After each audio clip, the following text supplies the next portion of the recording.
जी नाज़रीन, सिंधी न्यूज़ में ख़बरुनि जो सिलसिलो जारी है। ख़बर शामिल कंदासीं दादू खां सखी सरदार चारण जी।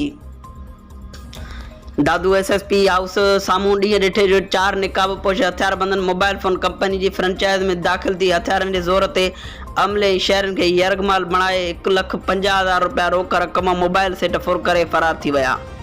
सिंधी न्यूज़ वारदात जा CCTV फुटेज हथ करे वरिता आहिनि।